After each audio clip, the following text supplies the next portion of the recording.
Libri i autorit Apolonia Elizë Bashkim Vreka është një libër shumë i rëndësishëm. Është një libër duke folur dhe gjipar si për studiusit, por edhe divulgativ. Pra edhe për lexuesin e zakonshëm me një kulturë mesatare e absorbon atë, e asimilon. Është një libër shumë interesant.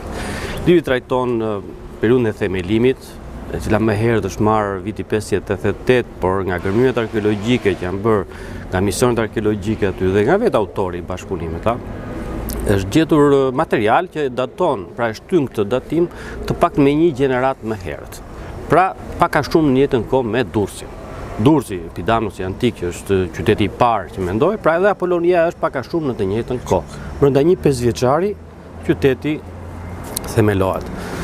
Vlerat të tjera të rëndësishme është që autorët i kanë trajtuar diku edhe shkarazi më herë, autori përqendrohet më shumë, është sidomos ekonomia e qytetit, pra jeta ekonomike e qytetit, e merr në detaje.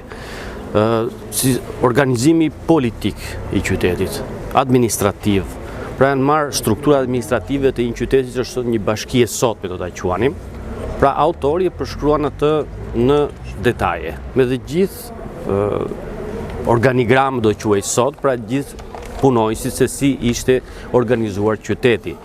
Pra struktura administrative e tij, gjë shumë e rrallë për kohën. I kushtuar shumë rëndësi, për shembull, një nga monumenteve më të rëndësishme si Nimfeut, është ky burimi të zjarrit, që gjendej në një trekëndësh mes apoloniatëve, bylinëve dhe amantëve. Diku, ai nuk e specifikon, e lë të lirë këtë, por thot diku mes këtyre tre vendeve, këtyre tre qyteteve. Përshkruhet tregtia, ana ekonomike, politike, sociale, organizimi social, duke bërë edhe përqindje deri diku, duke studiuar dhe emrat e personave që kanë jetuar aty, përkatësia atyre etnike, për shembull. Si përkatësia helene, përkatësia ilire, përkatësia romake, madje edhe nga Aleksandria e Egjiptit gjenden emrat, nga vinë nga mbishkrimet e gurëve të varrit. Dhe po them është një libër shumë i rëndësishëm, ka disa detaje shumë interesante, dhe mbi të gjitha nuk është një libër i mërzitshëm që do të jem mbyll dhe nuk do ta shikosh më. Është një libër shumë interesant.